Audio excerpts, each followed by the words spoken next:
کہ ایمان والے وہ ہے جو نماز قائم کرتے ہیں لیکن آپ کی زندگی نماز سے خالی ہے، تو آپ نے تلاوت کا حق ادا نہیں کیا ہے۔ تو قرآن کریم کی آیت ہمیں تعلیم دیتی ہے کہ اللہ تعالیٰ نے ہمارے سامنے جو ایک مقام رکھا ہے، ایمان والے کی محنت اسی لیے ہو رہی ہے۔ ہم دنیا میں نیک اعمال اچھے راستے پر کیوں چل رہے ہیں؟ آخرت میں اللہ کی رضا حاصل ہو، یہ مقصد ہے۔ اور اللہ کی رضا کا جو مقام ہے وہ جنت ہے۔ اللہ کی رضا کس پر ہوگی؟ اللہ اس کو جس پر ہوگی اس کو جنت میں داخل کرے گا۔ اس کو حاصل کرنے کے لیے ضروری ہے کہ ہم اپنی زندگی کو احتیاط کے ساتھ گزارے، اللہ کا ڈر اور خوف ہماری زندگی میں ہو۔ ہر پل ہم سوچتے رہے ہمارا قدم کس طرف اٹھ رہا ہے۔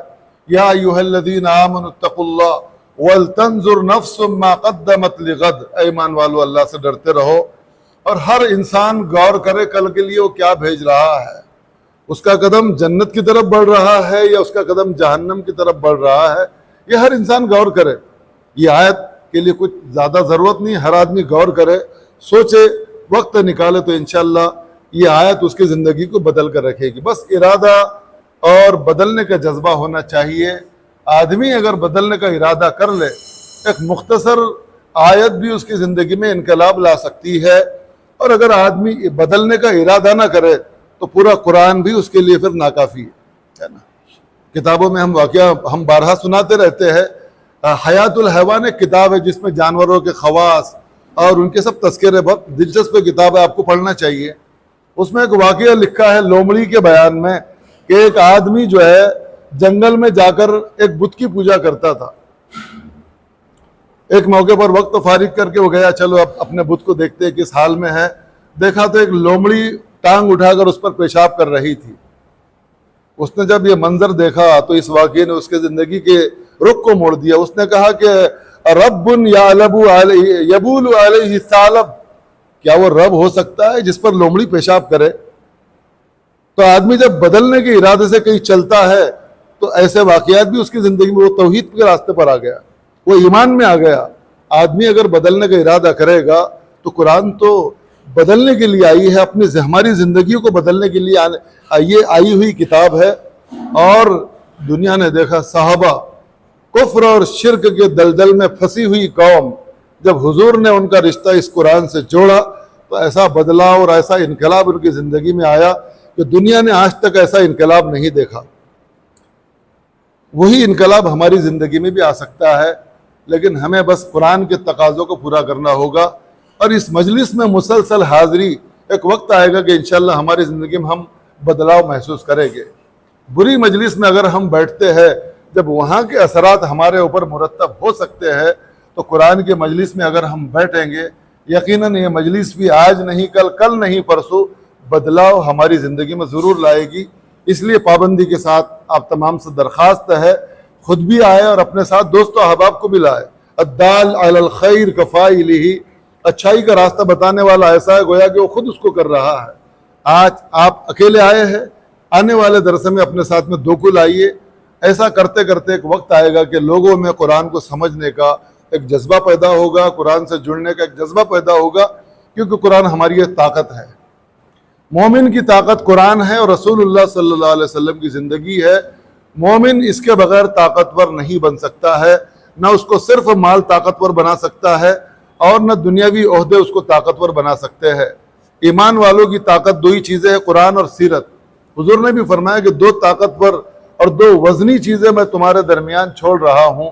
تم اگر اپنے آپ کو وزنی بنانا چاہتے ہو، اپنے آپ کو طاقتور بنانا چاہتے ہو، تو ان دونوں سے اپنا رشتہ مضبوط کرو۔ تم طاقتور بنو گے اور ایسے طاقتور بنو گے کہ دنیا کی باطل قومیں تمہیں پھر ہلا نہیں سکے گی۔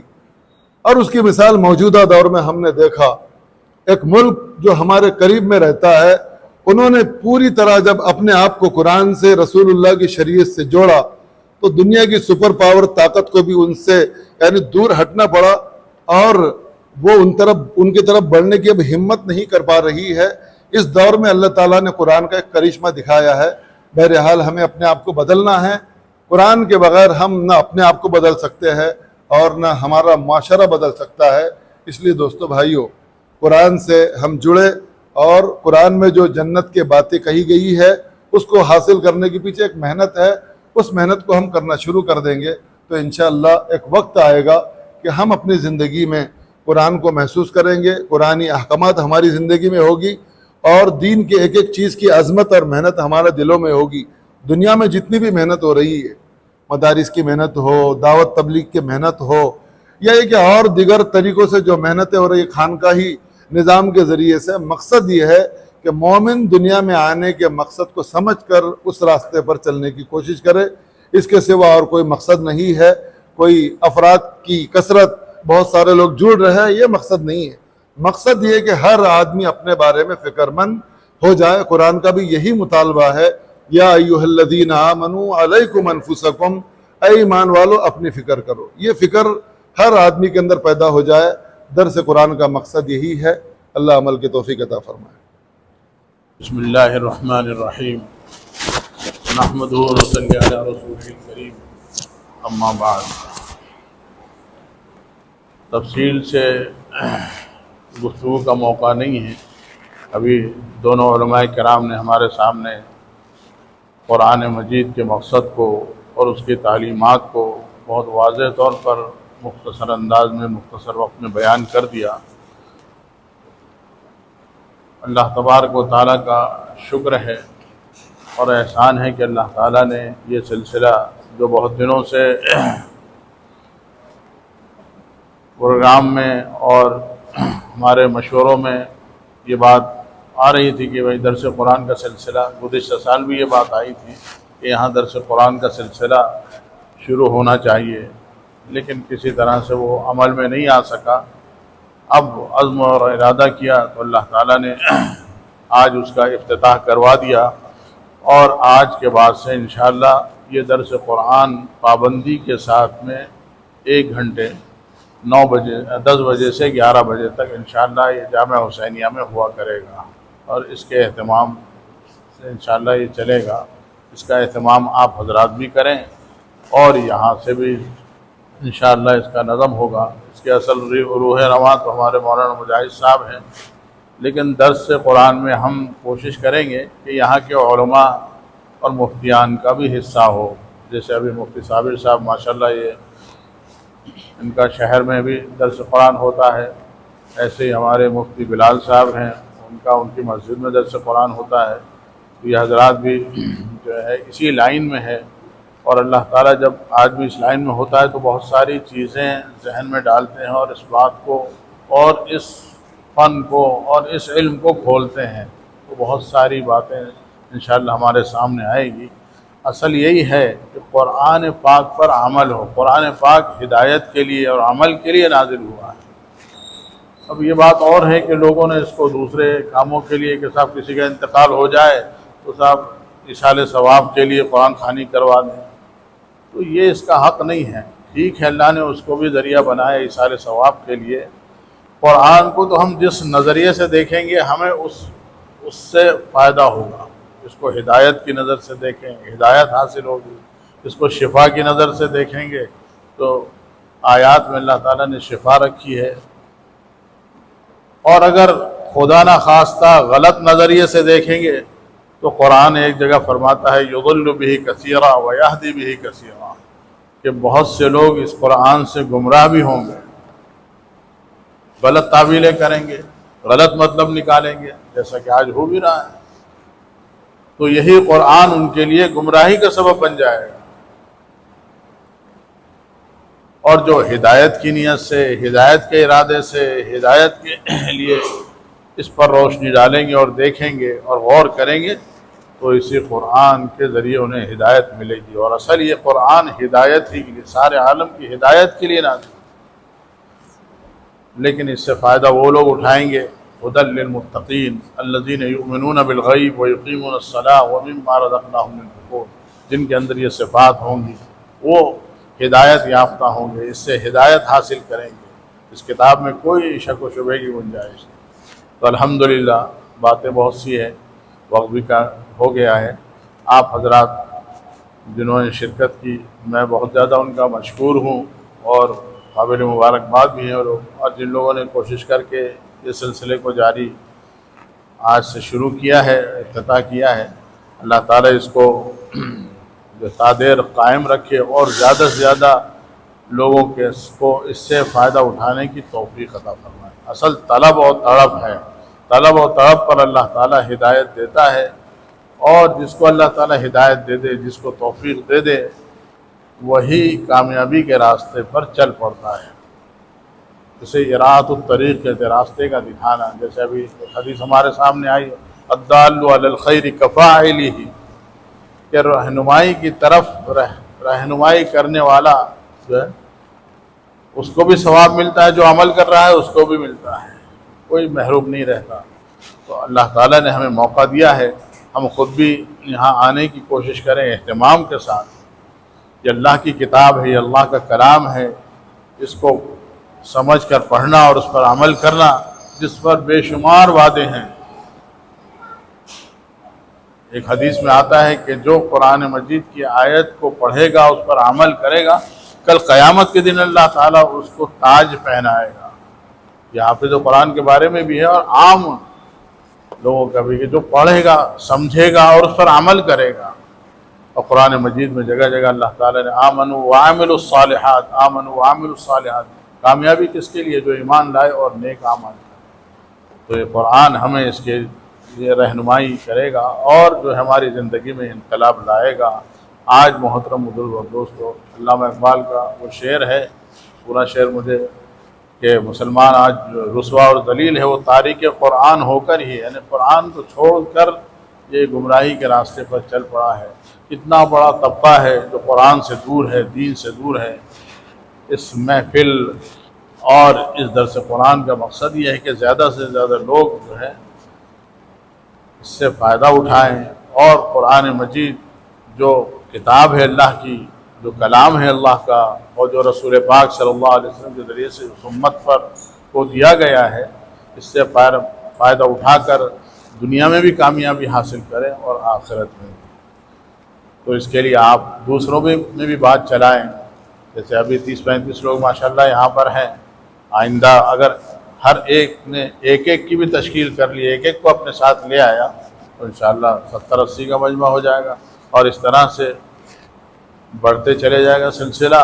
اور ہم اس حدیث کے الدال علی الخیر کفاعلہ، کہ حق کی رہنمائی کرنے والا، دین کی اور عمل کی طرف رہنمائی کرنے والا ایسا ہے جو خود عمل کرنے والا ہے، اور پھر ہمارے کہنے سننے سے کوئی چل پڑا اس راستے میں، تو ہمیں اس کا پورا اجر، اس کے ایک عمل کا اجر جو ہمارے حصے میں آئے گا، اور کل قیامت کے دن اللہ تعالی ہمیں انعامات سے نوازے گا۔ اللہ تعالی ہم تمام کو کہنے اور سننے سے زیادہ عمل کی توفیق عطا فرمائے۔ وآخر دعوانا ان الحمدللہ رب العالمین۔ دعا کریں۔ اللهم صل على سيدنا ونبينا مولانا محمد وعلى آل سيدنا ونبينا مولانا محمد وبارك وسلم۔ الف لام میم الله لا اله الا هو الحي القيوم وعنت الوجوه للحي القيوم وإلهكم إله واحد لا إله إلا هو الرحمن الرحيم۔ سبحان الله وبحمده عدد خلقه ورضا نفسه وزينة عرشه ومداد كلماته۔ يا رب لك الحمد كما ينبغي لجلال وجهك وعظيم سلطانك۔ اللهم لك الحمد كله ولك الشكر كله۔ اللهم لا أحصي ثناء عليك أنت كما أثنيت على نفسك، يا أحد الصمد الذي لم يلد ولم يولد ولم يكن له كفوا أحد، يا أرحم الراحمين۔ ظلمنا أنفسنا وإن لم تغفر لنا وترحمنا لنكونن من الخاسرين۔ ربنا لا تزغ قلوبنا بعد إذ هديتنا وهب لنا من لدنك رحمة إنك أنت الوهاب، يا حي يا قيوم برحمتك نستغيث۔ اے اللہ ہمارے تمام گناہوں کو معاف فرما، تمام قصوروں سے درگزر فرما۔